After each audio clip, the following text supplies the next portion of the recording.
स्वागत आहे आणि जे नगर अध्यक्ष खुलाबाद निवडणूक चालू आहे. भारतीय जनता पार्टीचे कार्यालयाचं आपण उद्घाटन केले. त्याच्या नगर अध्यक्ष हक्कात काय म्हणणार सर? यावेळेला संपूर्ण राज्यामध्ये खुलताबाद रत्नापूरला घेऊन इतिहास घडणार आहे. भारतीय जनता पार्टीचा अध्यक्ष होणार आहे आणि त्याचे सर्व नगरसेवक निवडून येऊन त्यांनी जी भारतीय जनता पार्टीने माननीय फडणवीस साहेब जेव्हापासून आमचे मुख्यमंत्री झाले त्यानंतर तो विकासाचा विडा आम्ही उचललेला आहे आणि त्याला ज्या स्पीडने आम्ही पूर्ण करतोय. मध्ये कित्येक अडथळे येत आहेत.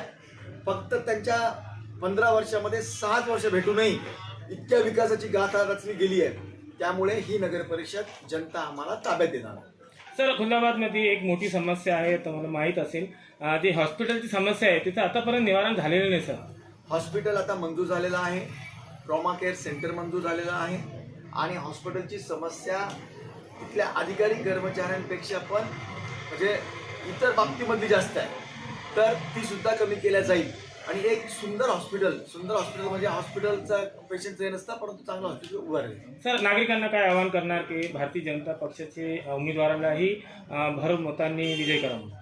नागरिकांना मी एकच आवाहन करणार की जर तुम्ही समजून घेतलं की कुणाला मतदान केलं पाहिजे, आम्ही कोणताही भेदभाव न करता पदाला शोभेचं सगळ्यांना, सगळ्या जाती धर्माच्या, दीन दलित पडित मजूर कामगार शेतकरी सगळ्यांना, महिलांना, लाडक्या बहिणींना बरोबर घेऊन चाललोय.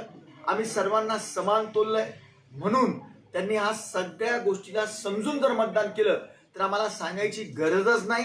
परंतु मला पूर्ण विश्वास आहे की आमच्या सगळ्या माता भगिनी, सर्व जाती पाती धर्माच्या सर्व भाऊ बहीण आम्हाला कमळ या चिन्हावरच मतदान करून अध्यक्ष आणि आमचे नगरसेवक निवडून देणार आहे. सर, अल्पसंख्याक समाजांचे नगरसेवकांना आपण भारतीय जनता पक्षाकडून तिकीट दिलेले आहे? हो. किती तिकीट दिलेले? 4-5 दिले. ज्या ठिकाणी आपल्याला आवश्यक आहे त्या ठिकाणी दिलेले आहेत. सर्व जाती धर्मीचे दिलेले आहेत. जिथे जिथे जे जे आवश्यक आहेत ते दिले आहेत. आणि आम्ही जाती धर्मीच्या पण पलीकडे जाऊन आम्ही आमच्या सगळ्या मित्रांमध्ये एकोपा असतो. आम्ही सगळेजण बसतो, आम्ही ठरवतो आणि त्या पद्धतीने देतो. खरं म्हणजे आमच्या एका नगरसेवकाकरता 4 ते 8 जण एबल असतात. त्याला द्यायची आम्हाला फार इच्छा असते, परंतु द्यायचं एकच असतं म्हणून बाकीच्यांची नाराजी होणं स्वाभाविक आहे. Thank you. प्रधानमंत्री जी ने कहा है कि अल्पसंख्यक समाज के लोगों को भी नगर सेवक का टिकट दिया है, तो कितने उम्मीदवार है सर और आप कौन से वार्ड से खड़े हुए? सबसे पहले तो भारतीय जनता पार्टी का बहुत बहुत धन्यवाद कि भारतीय जनता पार्टी ने सारे समाजों को एक साथ लेके और विकास को मुद्दा बना के सबको एक साथ पूरे उसमें अल्पसंख्यक समाज के रहो या और अदर समाज के रहो, सबके लोगों को एक साथ लेके बहुत अच्छा विकास का मुद्दा रख के सभी को समान अधिकार के साथ इस नगर पालिका चुनाव में हम सबको खड़ा किया है। अब हमारे पीछे भारतीय जनता पार्टी के पूरे कार्यकर्ता, हमारे मित्र पक्ष जो भी है, उसके अलावा गांव की पूरी जनता भारतीय जनता पार्टी के उम्मीदवारों के साथ पूरे जोश के साथ खड़ी हुई है। और दूसरी बात, हमारे जो आमदार साहब है, अपने तालुके के आमदार साहब ने इतना विकास किया है, जो दूसरे हमारे सामने वाले जो लोग हैं, जो पार्टी के लोग हैं, विपक्ष के लोग हैं, उनके काम के कंपैरिजन में और भारतीय जनता पार्टी के जो पिछले इलेक्शन के अंदर के जो नगर सेवक है उनके काम के दोनों के बीच के अंदर का दायरा, आज हम सब ने ये निश्चय किया है कि जब हमको जनता चुन के देगी तो हम आमदार साहब के नेतृत्व में नगर पालिका का बहुत बड़ा और बहुत अच्छे से विकास करेंगे। आपका नाम बोलिए, आप कौन से वार्ड से लड़ रहे हैं? अजहरुद्दीन सलीमुद्दीन और मैं प्रभाग क्रमांक 8 का उम्मीदवार हूँ।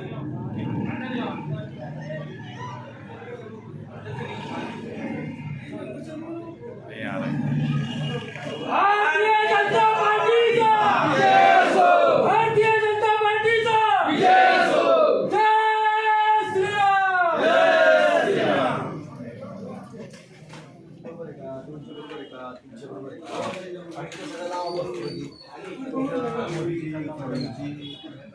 आपल्या राज्याचे सगळे नेते फडणवीसजी, रवीजी,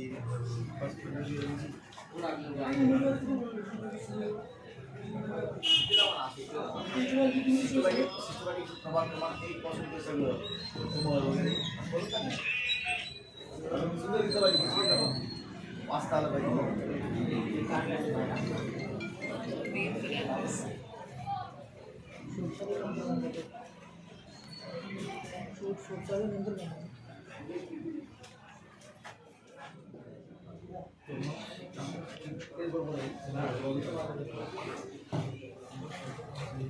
दुसरं जण उद्या ना आपले आउटर गुलाब वगैरे सगळे उद्यापासून या आणि असं या की 10 दिवस म्हणजे रात्री डेली जाता येईल पण वापस यावं लागेल आपण प्लॅनिंग काय करायचं